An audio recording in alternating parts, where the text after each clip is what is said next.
Money laundering hides where money came from. Terrorist financing hides where money is going. I'm Sharon. Jerry covered money laundering last week. Today's the opposite side of the same coin, and it's honestly the harder one to catch. Terrorist financing just means moving money by any method toward funding an attack or a terrorist group. The money doesn't have to be stolen or dirty to start with. It can be completely legal money, used for the wrong reason. This isn't just theory here in Nigeria. Either we only just came off the FATF gray list in October 2025, the global watch list for weak controls, and staying off it depends on businesses like yours getting exactly this right. In 2014, a U.S. court found an entire bank responsible not for planning an attack, but for processing transfers, some disguised as charity donations, for accounts tied to a terrorist group. Over $70 million moved through before anyone caught it. The bank wasn't the terrorist. It was the route the money took, and that was enough to be held liable. Same risk sits with any OTC desk, fintech, or remittance business moving money today. You're not just a service. You're a checkpoint. Here's the number that should stick with you. The September 11 attacks cost around $500,000 to plan, against over $3 trillion in damage. And smaller attacks?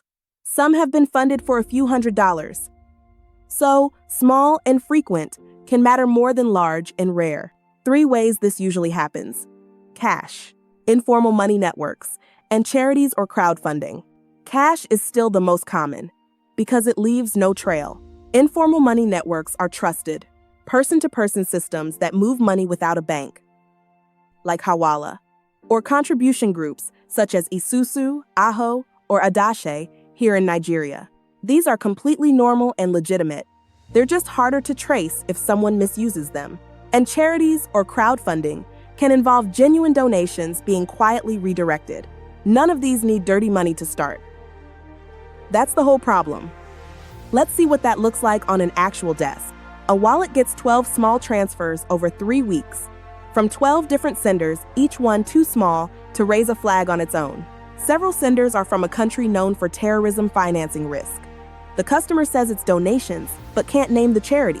Then, it all goes out in one transfer. Overseas. No single transfer looks wrong. That's exactly the point. You don't need to prove it's terrorist financing. That was never your job. Your job is to notice the pattern doesn't add up, write down exactly what you saw, and escalate it, flag it to your compliance team so regulators can investigate further.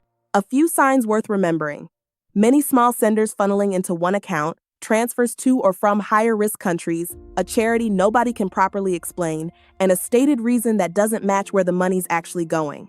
Most small transfers and most Isusu or Aho contributions are exactly what they look like: real support for real people. Don't treat every small transfer as suspicious. The goal is telling the difference, not suspicion by default. Catching 12 small transfers spread across 3 weeks, by memory, across spreadsheets, that's not realistic for anyone. That's exactly the gap TradePal AI closes. It connects the dots automatically, so the pattern is visible before the money's already gone. If your desk handles small, recurring transfers and you're relying on memory, it's worth 5 minutes of your time. Money laundering hides the source. Terrorist financing hides the purpose. Small amounts can matter more than big ones. The tell isn't the size, it's the shape of the pattern.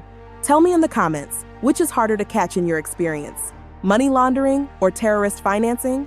I'll be reading and replying. Next week, Jerry's back to cover the 3rd letter in AML, CFT, CPF. Proliferation financing, funding weapons of mass destruction. See you then.